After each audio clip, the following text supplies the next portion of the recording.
우리가 지난 시간에 이어서 순종과 축복이 아니라 거꾸로 이제 불순종과 저주에 대한 말씀 우리가 좀 생각해 보려고 합니다. 우리가 성경을 굉장히 좀 거추장스럽게 생각합니다만은요, 하나님의 말씀은 그런 것이 결단코 아닙니다. 신명기 10장 13절 말씀에 분명히 우리에게 말씀하셨습니다. 내가 오늘 내 행복을 위하여 내게 명하는 여호와의 명령과 규례라 그랬습니다. 뭘 위해서요? 우리의 행복을 위해서 명령과 규례를 우리에게 주신다라고 말씀하셨습니다. 하나님은 우리에게 복 주시기를 기뻐하실 분입니다. 우리가 행복하기를 원하시는 것을 우리가 기억할 필요가 있습니다. 그래서 우리가 신명기 28장의 제목이 뭐냐면 축복장입니다. 그런데 실제로 우리가 신명기 28장의 내용을 보게 되었으면요, 축복의 말씀은 1절부터 14절까지만 있습니다. 16절 말씀밖에 되지 않습니다. 나머지 이제 15절부터 보면 시작했습니다만요, 68절까지 무려 14절은요, 전부 저주에 대한 말씀입니다. 그러니까 제목을 바꿔야 되지 않겠습니까? 그죠? 축복장이 아니고 저주장이다. 우리가 그렇게 말이 되는데, 그럼에도 불구하고 왜 축복장이라고 말씀하시느냐? 하나님은 저주에 대한 이야기를 많이 함으로써 우리가 겨우 경성하기를 원하고, 도리어 저주 가운데 거하는 것이 아니라 복 가운데 거하기를 간절히 원하시기 때문에 그렇습니다. 그러므로요, 저주를 많이 언급하고 있는 것은 우리를 향하신 하나님의 자비로운 경고에, 네가 네 생각대로 살아간다면 반드시 내가 너를 벌할 것이다. 이 경종이야말로 하나님의 사랑의 음성이고 축복의 초청인 것입니다. 오늘 우리가 하나님의 말씀을 거슬려 불순종하게 되어진다면 어떤 저주가 우리 가운데 일어나는지를 한번 같이 생각해 봤으면 좋겠습니다. 첫 번째로, 여러분, 일반적으로 우리가 하나님의 말씀을 따라 살지 아니하면요, 어떤 저주가 포괄적으로 우리에게 심는지를 좀 생각해 봤으면 좋겠습니다. 우리가 살면서요, 잘 되는 것은 어려워도 망하는 것은요, 한순간입니다. 금방 망할 수가 있습니다. 망하는 것은요, 노력이 필요 없습니다. 수고가 들지 않습니다. 힘든 것이 없습니다. 그냥 막 망할 수 있는 것입니다. 그러나 복을 받는 것은 사실은 어려워요. 근데 사실 어려운 것이 아니고 쉬운 것입니다. 이스라엘 백성들을 하나님께서 어떻게 인도하셨습니까? 낮에는 구름 기둥, 밤에는 불 기둥을 인도하셨습니다. 그 구름 기둥, 불 기둥만 보고 가면 복을 받는 것입니다. 오늘날에는 어떠합니까? 하나님 말씀입니다. 그 말씀만 우리가 쫓아가면요, 복된 길로 갈 수 있는데, 근데 우리가 어떻게 생각하냐면, 말씀만 쫓아가면 되는데, 참 쉬운 일인데, 그러면 나는 뭔데? 자꾸 자기 생각을 하게 되는 거예요. 그래서 말씀을 어긋나서 자기 생각대로 가다가 자꾸 어그러진 대로 가다가 어떻게 됩니까? 하나님 기뻐하지 않는 저주의 길에 들어서게 되는 것을 볼 수가 있습니다. 사람이요, 우리의 본성을 따라 살면 망하게 되어 있습니다. 항공 파일럿 조종사들을 훈련시킬 때 가장 중요한 것이 무엇이냐면요, 절대로 네 감각을 의지하지 마라. 계기판만 의지. 하늘을 치러서 비행기가 올라가다 보면요, 내가 하늘을 향해서 올라가는 것이 땅을 향해서 떨어지고 있는 것인지 감각이 혼비해진 것입니다. 근데 그때는 계기판을 봐야 돼요.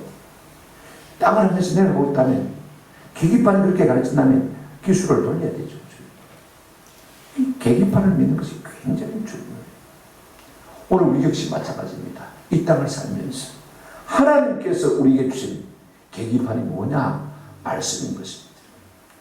근데 우리가 하나하나 처음부터 그렇게 말씀 따라 살 수 있는 것이 아닙니다. 살아보면요, 하나님께서 내게 복을 주시는구나 하는 확신이 생겨요. 확신이 생기부터 그 다음에는 하나님의 말씀대로 사는 것이 습관이 되어지고 체질이 되는 것을 볼 수가 있습니다.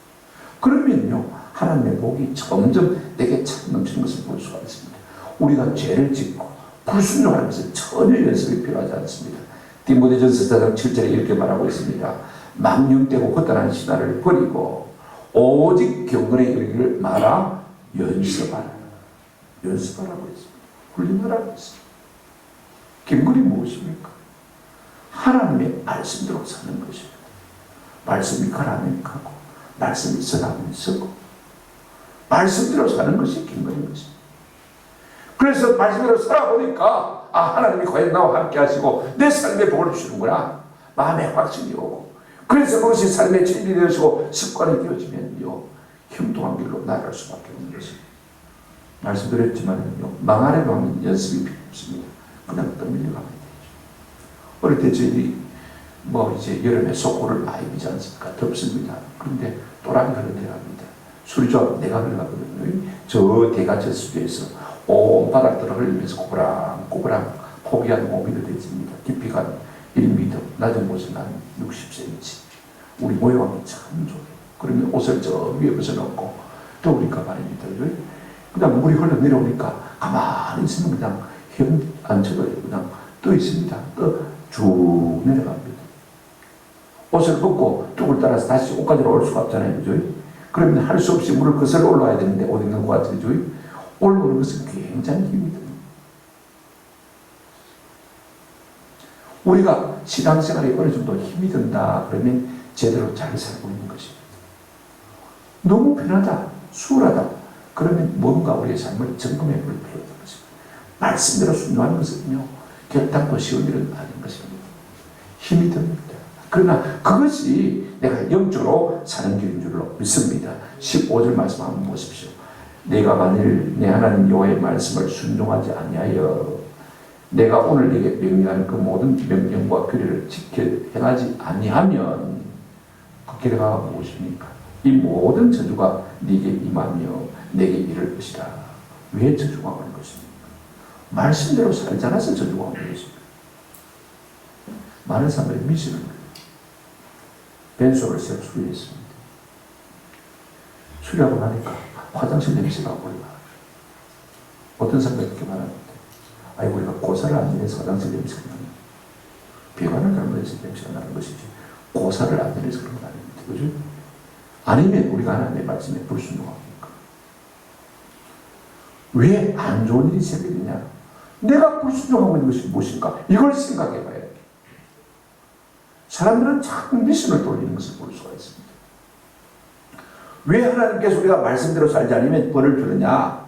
우리가 계약 백성, 언약 백성이기 때문에 그렇습니다. 하나님께서 이스라엘 백성들을 애굽에서 인도해주고 51만의 시내산에 당도했을 때 이제 하나님께서 그 시내산에 강림하셨습니다. 불 가운데, 화염 가운데, 큰 나팔 소리 가운데, 지진 가운데 하나님이 우연하던 음성으로 말씀하기 시작하니까요. 이스라엘 백성들이 두려워서 너무 죽을 것만 같습니다. 그러니까 하나님 우리에게 직접 말씀하지 마시고 하나님의 종 모세를 통해서 말씀해 주십시오. 그래서 하나님께서 그 말씀을 옳게 여기고 모세를 통해서 말씀하셨습니다. 그래서 모세가 대신 받아서 이스라엘 백성들에게 율법을 다 선포했을 때 우리가 출애굽기 23장 14절의 말씀에 보시면 24장 3절의 말씀에 보시면 이런 말씀이 있습니다. 24장 3절 출애굽기 모세가 와서 여호와의 모든 말씀과 그의 모든 율례를 백성에게 전하매, 그죠? 이스라엘 백성에게 하나님께서 주신 율법들을 다 전해주었어요. 그랬더니 그들이 한 소리로 응답하여 이르되 여호와께서 말씀하신 모든 것을 우리가 말이다 준행하리이다. 아멘. 우리가 그렇게 살겠습니다. 그렇게 지키겠습니다. 하나님하고 계약을 딱 맺었어요. 언약을 맺었어요. 그래서 내가 너희 하나님이 되고 너희는 내 백성이 될 것이다. 그래서 하나님의 백성이 되어진 거예요. 그런데 말씀대로 살지 않으면 뭐가 됩니까? 계약을 파기하고 언약을 어긴 것이 되었습니다. 그러니까 하나님께서 뭐 하신 것입니까? 그래, 네가 계약 어겼냐? 그래, 벌을 주시는 것입니다. 우리가 하나님과 계약한 게 아니라면요, 내 마음대로 살아도 괜찮아요. 그러나 우리는 하나님의 백성으로서 말씀을 따라 살도록 이제는 내가 말씀을 따라 살겠습니다 하고 하나님과 언약을 맺은 계약을 맺은 백성인 것입니다. 그렇다면 저주가 어떻게 임하느냐? 복이 임하는 원리와 똑같은 것을 우리가 볼 수가 있습니다. 보십시오. 오늘 본문 한번 보시기 바랍니다. 첫째로 네가 어디에 있든지 저주를 받을 것이다 그랬습니다. 여러분 16절 한번 보시기 바랍니다. 네가 성읍에서도 저주를 받으며 들에서도 저주를 받을 것이요. 그 다음에 19절 보시기 바랍니다. 네가 들어와도 저주를 받고 나가도 저주를 받으리라. 어디서 들어본 이야기죠? 그죠? 우리가 지난 시간에 읽어본 것하고 비슷한 말씀입니다. 3절하고 한번 6절을 보십시오. 여러분이 신명기 28장 3절에 성읍에서도 복을 받고 들에서도 복을 받을 것이며, 그 다음에 6절 보십시오. 네가 들어와도 복을 받고 나가도 복을 받을 것이다. 복을 받는 논리와 저주를 받는 논리는 똑같습니다. 말씀대로 살지 않으면요, 우리가 어디에 있든지 복을 받습니다. 말씀대로 살지 않으면요, 어디 있든지 저주를 받는다. 그렇게 말하고 있습니다. 그런가 하면요, 우리가 말씀대로 살지 않으면 나와 관계된 모든 것들도 다 저주를 받는 것입니다. 내 때문에 내 주변이 복을 받지 못하고 저주를 받는다는 사실입니다. 여러분 보실까요? 17절 18절 보시기 바랍니다. 또 내 광주리와 백반주 그릇이 저주를 받을 것이요 내 몸의 소생과 내 토지의 소산과 내 소와 양의 새끼가 저주를 받을 것이며, 나와 관계된 모든 것이 내가 말씀대로 살지 않으면 잘 안 된다 그 말인 것입니다. 이거 우리가 있습니다. 니 계속 말하고 있습니다. 이것도 우리가 지난 시간에 들어본 이야기입니다. 4절 5절 한번 보시기 바랍니다. 4절 5절 내 몸의 자녀와 내 토지의 소산과 내 짐승의 새끼와 소와 양의 새끼가 복을 받을 것이며 네 광주리와 특반줄 것이 복을 받을 것이며, 우리가 말씀대로 살면요, 우리와 관계된 모든 것이 복을 받지만 말씀대로 살지 아니하면 나와 관계된 모든 것들이 복을 받지 못하고 오히려 저주를 받는다. 그렇죠? 여러분, 우리가 내 주변에 복을 끼치기 위해서라도 말씀대로 사는 은혜가 있기를 주님의 이름으로 축원합니다. 나는 저주를 받아도 나 때문에 주변의 사람들이 저주를 받아서는 안 되지 않겠습니까? 그렇죠? 그러므로 우리가 말씀대로 사는 것이 필요합니다. 우리가 말씀대로 살지 않으면 세 번째 어떤 현상이 생기느냐? 여러분, 무엇을 하든지 저주를 받습니다. 여러분 본문 보십시오. 20절 한번 보십시오. 네가 악을 행하여 그를 잊음으로 내 손으로 하는 모든 일에 여호와께서 저주를 내시겠다. 그렇게 말씀하시는 것을 볼 수가 있습니다. 여러분 한번 생각해 보십시오. 8절부터 우리가 8절 14절에도 이미 그 이야기를 들어보았습니다. 8절 보시면 여호와께서 명령하사 내 창고와 내 손으로 하는 모든 일에 복을 내리시고, 12절에도 여호와께서 너를 위하여 하늘의 아름다운 복을 여시사 내 땅에 때를 따라 비를 내리시고 내 손으로 하는 모든 일에 복을 주십니다. 우리가 말씀 순종하면요, 무슨 일을 하든지 무슨 일에 손을 대든지 하나님께서 복을 주신단 말입니다.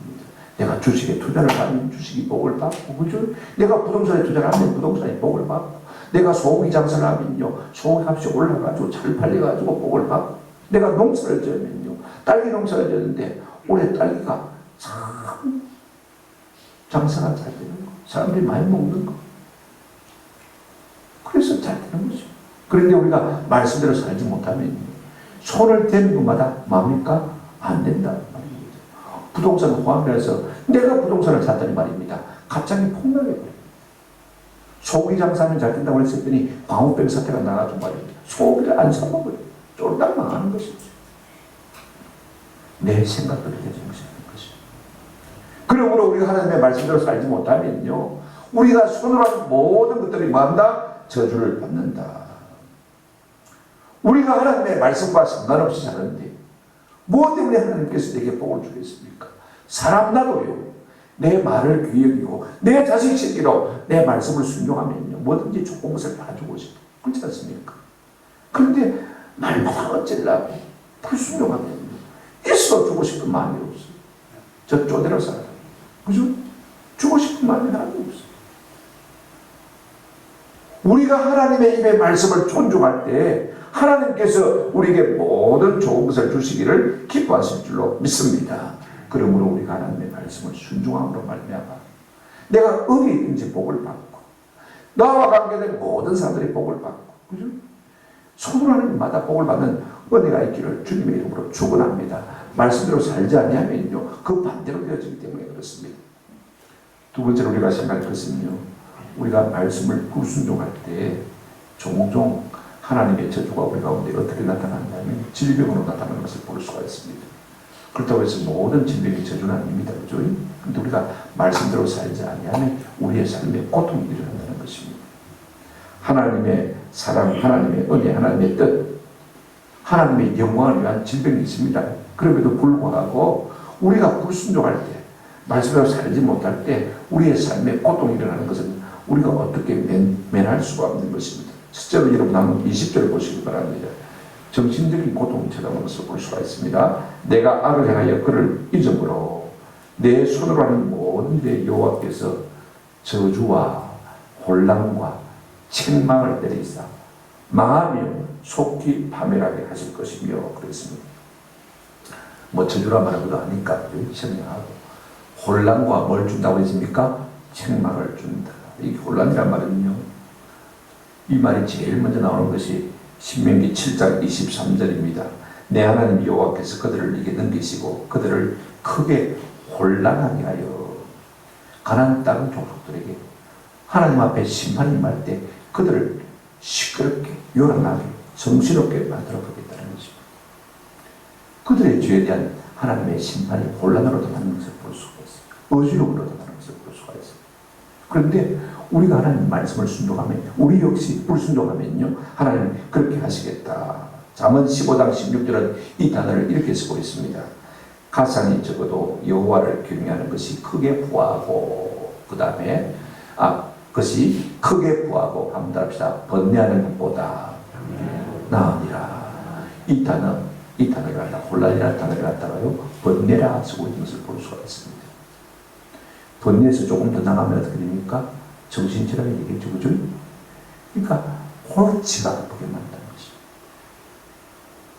마음이 편하지 않는 거, 뭔가 복잡한 거, 일이 자꾸 꼬이는 거, 생각이 힘들어지는 거. 오늘 우리가 살다가 우리의 삶 속에 이와 같은 현상이 일어난다면요, 하나님, 내가 하나님 앞에 불순종한 것이 무엇이야? 기다려 주십시오. 그죠? 내 삶이 골치 아파. 뭔가 복잡해. 고민이 많아져. 그럴 때마다 우리 하나님, 내가 불순종하고 있는 것을 깨닫게 도와주십시오. 돌이키는 은혜가 있기를 축원합니다. 책망이 있습니다. 여러분, 이상하게 마음이 눌리는 거. 마치 어떤 것이냐면요, 직장 상사한테 한 대 쥐어 박힌 것 같아. 똑같은 느낌. 뭔가 마음이 눌리는 거. 우리가 하나님의 말씀을 불순종하면요, 스님에게 구중을 들은 것처럼 막 마음이 이상하게 기분이 나고 힘이 들고. 누가 나보고 원하는 소리 안 했는데, 싫은 소리 안 했는데, 우리가 불순종하게 되면 이와 같은 느낌이 우리 속에서 계속해지는 것을 볼 수가 있습니다. 뭔가 나를 짓누르는 느낌. 그죠? 우리가 이런 것들이 올 때마다 하나님, 내가 불순종한 것이 무엇인가 깨달은 은혜가 있기를 축원합니다. 그런가 하면 정신적인 고통뿐 아니라 육체적인 질병도 우리에게 찾아오는 것을 볼 수가 있습니다. 보십시오. 21절 보시기 바랍니다. 첫째가 전염병입니다. 여호와께서 내 몸에 연병이 들게 하사 내가 들어가 차지할 땅에서 마침내 너를 멸하실 것이며, 연병은 전염병을 말합니다. 그죠? 이거 쉬운 것이니까. 제일 먼저 연병이라는 단어가 나온 것이 출애굽기 5장 3절입니다. 그들이 이르되 히브리인의 하나님이 우리에게 나타나셨은즉 우리가 광야로 사흘 길쯤 가서 우리 하나님 여호와께 제사를 드리게 하오니 가도록 허락하소서. 여호와께서 전염병이나 칼로 우리를 치실까 두려워하리이다. 모세가 바로 왕에게 들어가서 우리를 보내달라는 것입니다. 안 보내고 우리가 하나님 앞에 가서 예배하지 않으면 하나님께서 우리를 전염병으로 치실까 두려워합니다. 이스라엘 백성을 자기 백성으로, 하나님을 섬기는 백성으로, 예배하는 백성으로 부르셨는데 우리가 예배하지 아니하면, 주일마다 놀러 다니면, 여행 다니면 연병으로 나를 치실까 두려워한다. 그 말인 것이죠. 이거 우리가 했어요. 우리는 하나님을 섬기도록, 하나님을 예배하도록 부름을 받은 존재입니다. 이거지. 전염병만 있는 거 아닙니다. 22절 보실까요? 각종 중한 질병들이 계속 나열되는 것을 볼 수가 있습니다.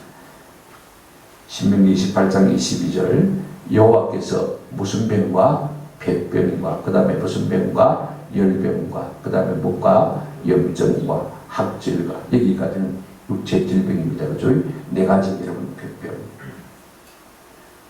인간이 당하는 네 가지 질병입니다. 우리가 불순종할 때. 이것으로 오히려 만나고 있습니까? 너를 치시리니. 여러분, 사람이 맞고 기분 좋은 사람 한 사람도 없습니다. 그렇죠? 질병으로 우리를 때린다 그랬습니다. 치신다. 저도 한 보름째 대장포진이 처음 났습니다. 배에 우리 등에 처음 시작할 때는 등뼈가 아파가지고 골수암이 걸린다. 나중에 샤워하다 보니까 보드락체가 났대요.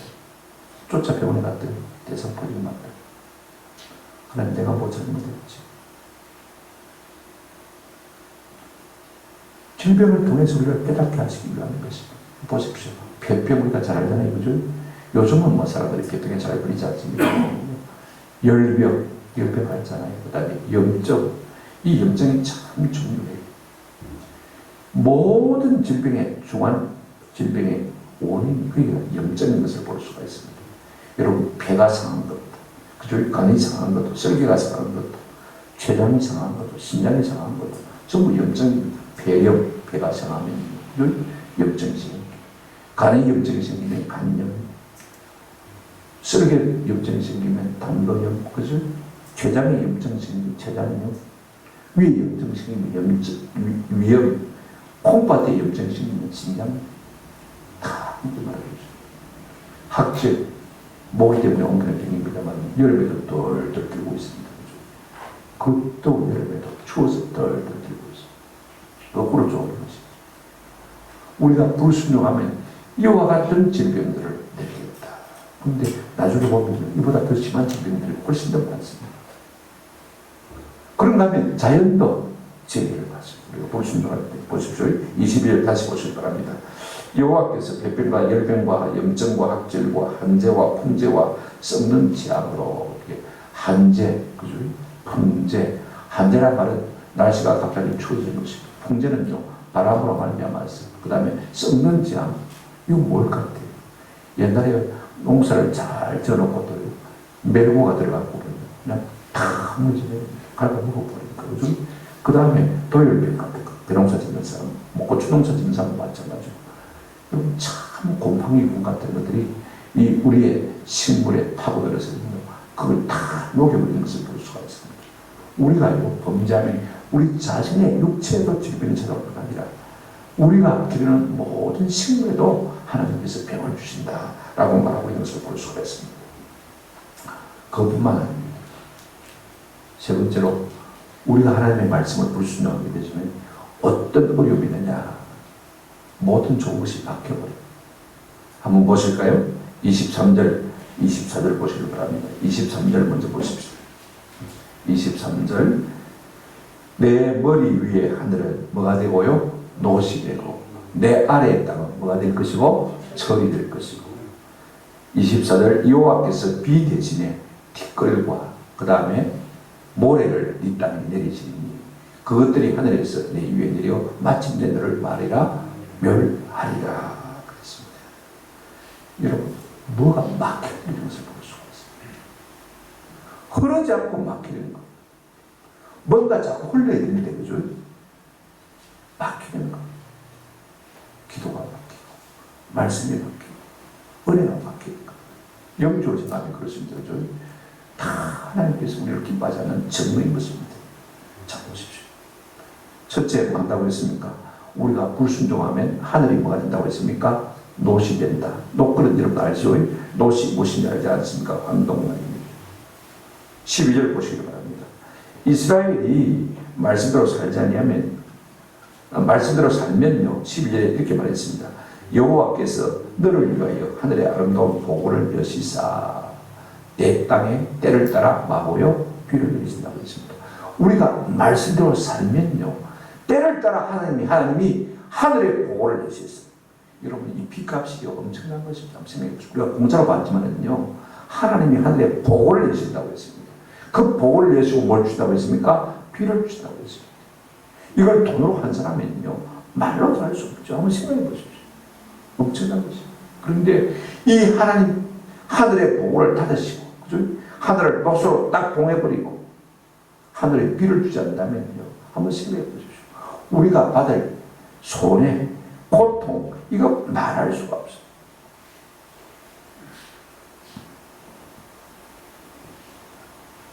하늘이 노시된다고 했습니다. 하늘이 쨍쨍 내려치는 것을 묘사하는 말인 것입니다. 비를 내려줘야 되는데 비를 내릴 생각을 하지 않는 것입니다. 하늘이 노시됩니다. 하나님이 열어줄 생각을 안 하면 인간이 무슨 재간으로 열 수 있겠습니까? 열 수 있는 방법 다른 거 없습니다. 우리가 말씀대로 살아드리는 길 위에는요, 하늘에 놓된 것들을 열 수 있는 길이 없는 것입니다. 우리가 말씀대로 살면 레위기 26장 4절에 이렇게 말씀하고 있습니다. 내가 너희에게 철따라 비를 주리니 땅은 그 산물을 내고 밭의 나무는 열매를 맺으리라. 하나님께서 하늘의 보고를 여시고 철따라 때를 따라 비를 내시겠다. 이른 비를 내리시고 늦은 비를 주시겠다. 신명기 11장 14절에 보면 여호와께서 너희의 땅에 이른 비 늦은 비를 어떤 때예요? 적당한 때에 내리십니다. 꽃이 모종할 때 비가 좀 와야 되죠. 그죠? 고구마 순을 심을 때 비가 좀 와줘야 되죠. 그죠? 여러분 8월 15일 날 배추 씨앗을 뿌릴 때 비가 한번 쫙 와주면요 훨씬 수월하죠. 때를 따라 적당하게 비를 준다는 것입니다. 너무 많이 주도 않는데요. 우리가 식물에 물을 너무 많이 준다고 해서 꼭 좋은 사람입니다. 적당하게 줘. 아이들에게 과익으로 잘해주는 것도 별로 좋은 것이 아닙니다. 왜냐하면요, 삶의 어려움은 그 늘 받던 습관이 있으니까요. 견뎌내지를 식물도 마찬가지입니다. 적당하게 물을 줘야죠. 그냥 너무 많이 줘버리면 뿌리가 깊이 되지를 못해가지고, 왜냐하면 물이 그냥 들어오니까 말입니다. 비바람이 불면 그냥 뿌리채 뽑히는 것을 볼 수가 있어요. 이 적당한 것이 얼마나 중요한지 모릅니다. 그러나 우리가 다른 신들을 섬기고 하나님의 말씀을 불순종하면 신명기 11장 17절에 이렇게 말하고 있습니다. 여호와께서 너희에게 진노하사 하늘을 닫아 비를 내리지 아니하여 땅이 소산을 내지 않게 하심으로 너희가 여호와께서 주신 아름다운 땅에서 속히 멸망하노라. 우리 농사 안 되니까 상관없다고요. 정말 비슷한 방법으로 우리의 삶을 고갈시킬 수가 있습니다. 하나님은요 간단한 것입니다. 그런가 하면 우리가 말씀대로 살지 아니하면 땅이 처리된다고 말했습니다. 보십시오. 내 아래의 땅은 뭐가 될 것이며 처리될 것이며 쇠가 됩니다. 그 말씀 것입니다. 그러니요 아무리 땅을 파고 파종을 해도 이렇게 농사가 되겠습니까? 한번 생각해 보십시오. 어떻게 농사를 짓겠습니까? 사람들은 이렇게 말할 수가 있습니다. 아이고, 철강석을 파내가지고 그 수출해서 팔면 뭐 양식 사오면 되죠. 지금이야 우리가 그렇게 할 수 있지만요, 농경사회에서, 목축사회에서 땅이 불을 내지 않냐고, 땅이 공물을 내지 않으면 이거 무슨 수로 살 수 있겠습니까? 할 수 없는 것이. 레위기 26장 19절 20절에 내가 너희의 실력으로 말미암은 교만을 꺾고 너희의 하늘을 철과 같게 하며 너희 땅을 녹과 같게 하리니, 비슷한 말씀을 저희 거꾸로 말했습니다만은요, 보십시오. 하늘을 철과 같게 하고 너희 땅을 녹과 같게 하리니, 우리가 교만해서 하나님의 말씀을 순종치 않으면 그렇게 하시겠다고 하는, 그래서 레위기 26장 19절 20절에도 그렇게 말씀하셨습니다. 너희의 수고가 헛될지라 땅은 그 사물을 내지 아니하고 땅의 나무는 그 열매를 맺지 아니하리라. 그 말씀 그대로 하나님이 동일하게 우리에게 말씀하고 있지 않습니까? 실제로 우리가 말씀대로 살지 않으면요, 비 대신 티끌과 모래가 내리는 것을 볼 수가 있습니다. 오늘 본문 보시기 바랍니다. 24절 여호와께서 비 대신에 티끌과 모래를 네 땅에 내리시니 그것들이 하늘에서 내 위에 내려 마침내 너를 멸하리라. 오라는 비는 안 오죠. 날이 감으니까 말입니다. 하늘의 바람에 자꾸 모래가 날리는 거예요. 티끌을 오늘날 우리가 티끌이 달리는 것을 볼 수가 있습니다. 저는 이 티끌을 갖다가 매연이나 혹은 뭐 방사능 낙진 같은 걸로 생각해요. 모래가 그야말로 황사, 그죠? 중국에서 우리 지금은 전역에 다 버려요. 동해안까지 잘 안 갔는데 이 황사가요, 미국 에게까지 가거나 태평양을 가거나 중국에서 발현한 이 황사가 봄 되면 황사 때문에 우리가 홀치라지 않습니다. 만약에 한둘날 아니고 비가 계속 안 오고, 여러분 보십시오. 매연이 자꾸 내려앉고 황사가 내려앉고 하면요, 온 들판이 부해지고 농사가 제대로 안 됩니다. 식물이 말라버리는 것을 볼 수가 있습니다. 내가 이렇게 하겠다는 것이죠.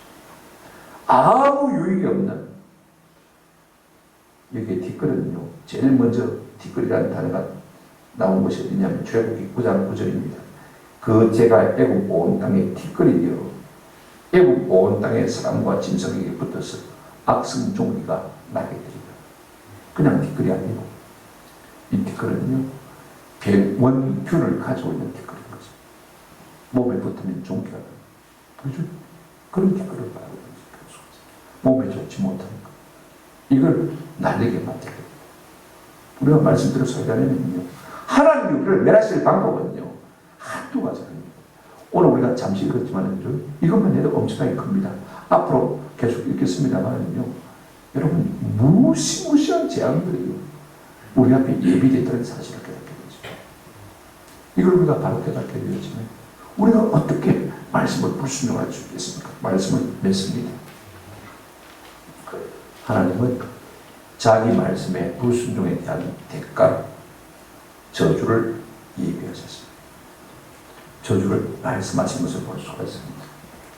왜 이렇게 자꾸 저주를 말씀하시느냐? 저주받아 죽어라. 그 말씀입니다. 제발 말씀대로 살자면 이 같은 저주, 이 같은 고난, 이 같은 환란이 내게 있으니까 말씀대로 살았어. 내가 내게 줄 복들을 받아들일 수 있으면 좋겠다.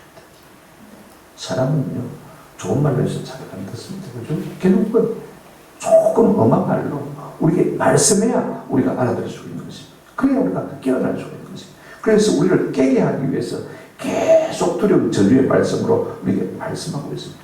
여러분, 천국의 메시지는 분명합니다. 성경의 메시지는 분명합니다. 여러분, 천국과 지옥에 대해서 분명히 말하고 있습니다. 생명과 사망에 대해서 말하고 있습니다. 복과 화에 대해서 말하고 있습니다. 축복과 저주에 대해서 분명히 말하고 있습니다. 우리의 선택에 들고 있습니다. 기준은 딱 하나밖에 없습니다. 이거 우리가 아십니다. 우리가 복을 받고 화를 받는 기준이 뭐냐? 기준이 뭐냐? 성경은요, 진리의 말씀입니다. 있는 것을 없다고도 하지 아니하고 없는 것을 있다고도 하지 않습니다. 분명히 성경은 복과 화가 있다고 말하고 있습니다. 그러면 그 복과 화를 가름하는 기준이 뭐냐? 말씀을 순종하느냐, 불순종하느냐, 이거 하나밖에 없어요. 우리는 언약의 백성입니다. 하나님의 백성입니다. 하나님의 백성이라면 하나님의 말씀을 듣는 것이 지극히 당연한 것입니다. 그러면 네게 복이 될 것이지만 그렇지 않으면 네게 화가 될 것이라고 성경은 이렇게 분명히 말하고 있습니다. 오늘 이 말씀을 그에 말하세요. 남은 세월, 지금까지는 내가 내 생각대로 살아왔다 할지라도 이제부터는 하나님의 말씀만 붙들고 살았어. 내 자신이 복을 받을 뿐 아니라 우리의 모든 자녀수는 대대로 하나님의 복을 받아 잘 사는 은혜가 있기를 주님의 이름으로 축원합니다. 아멘.